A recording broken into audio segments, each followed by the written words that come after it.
These alternating points of leverage are the basis for the move. Locking the hands high behind the shoulder blades puts you in control of your opponent's center of mass, which in turn negatively affects his conditional stability. Dropping the hands behind the lower back and driving your chin into the chest further disturbs his center of mass and makes resistance from this position nearly impossible. The application of maximum force ensures you maintain control while driving your opponent to the ground. The first elbow strike can accelerate to a speed of 25 miles per hour in less than a quarter of a second. Less than a third of a second later, the initial strike is followed by another, equally devastating shot.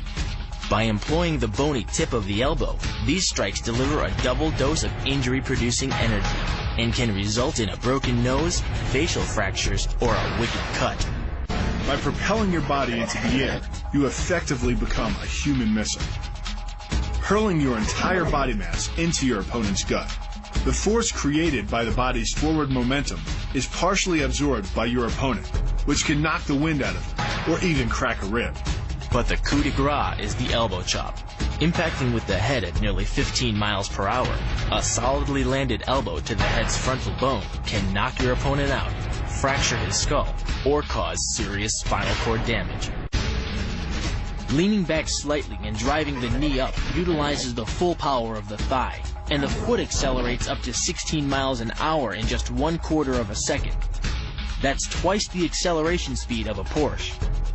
Coupled with the rotation of the hips, the kick can impart 450 pounds of force upon impact with the ribs.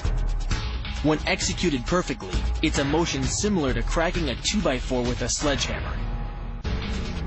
The calf crush works because of the ankle lock.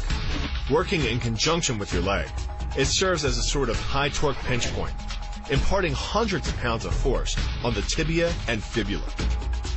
The tibia and fibula are some of the strongest bones in the human body, but creating this pinch point allows you to deliver enough force to easily break them, which leaves your opponent with two choices: tap out and admit defeat, or risk permanently losing the use of your leg.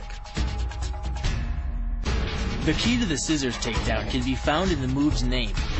Throwing your legs around either side of your opponent, one high on the torso, the other just in the crease of the knee, provides you with a lever on either side of his body. It's literally like a piece of paper between two blades of a scissor, only instead of slicing through paper, you're using a combination of potential and kinetic energy to cut through your opponent's center of gravity. The downward force exerted on his gi pulls your opponent across his tipping point. Along with your body weight, you generate enough instability in your opponent to drive his body to the mat, like a child tossing around a rag doll. The hip throw capitalizes on the body mechanics of both you and your opponent. Thrusting your hips into your opponent's waist creates a pivot point around which his arm is the lever. With your legs between his, you've created a center of gravity significantly lower than your opponent's. This imparts maximum instability and helps you maintain control while throwing him over your hip. The throw, coupled with the downward force of gravity, generates a speed of 8 miles per hour, which can create more injury-producing impact energy than falling down a small flight of stairs.